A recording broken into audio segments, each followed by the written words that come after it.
Dozens of people packed a Jackson Public Schools community meeting about the potential closure or consolidation of 16 schools.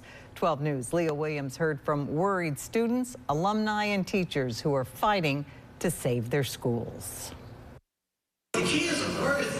They're worthy not to be moved and uprooted. The Jackson Public Schools Board of Trustees discussed plans to close 16 schools last week. At a meeting tonight, Superintendent Dr. Eric Green emphasized that the closures are not performance-based, but are due to a decline in enrollment, facility infrastructure issues, and staffing issues. This is a very real issue that unfortunately we can't prolong this anymore. We gotta talk about it. Cities all across the nation are dealing with the same issue, trying to understand how we best serve our scholars and families, even as we see a decline. People leaving the city or going to charter schools or private schools or wherever they're going, but leaving city school districts. Superintendent Green says JPS has lost over 9,500 students since the 2015-2016 school year, and there are over 400 staffing vacancies. He adds that closing or consolidating those schools could save over $17 million per year and over $174 million in renovation costs. There is only one high school on the list of potential closures, Wingfield.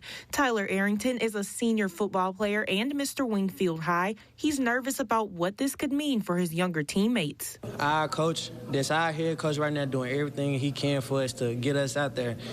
That may not be their head coach next year. And if it's not their head coach, then what is they working for? All that they work for is going to waste. Wingfield's a good school. They care about their students, and they have their own ways of helping us. There were also concerns about the proposal of merging Wingfield students with Jim Hill or Forest Hill. Merging Wingfield to Forest Hill and to Jim Hill will definitely increase the violence. April 30th at the Mud Bug Festival, there was a shooting that occurred.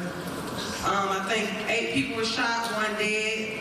That was a situation that stemmed from Wingfield and Jim Hill students. Dr. Green says safety of the students is a top priority. The board is still making changes to their plans. The recommendations on closures, facility investments, and repurposing will be finalized by December 5th. In Jackson, Leah Williams, 12 News. This was just the first of 3 community forums before the plans are finalized. That next meeting is Monday, October 30th at Callaway High School at 6 p.m.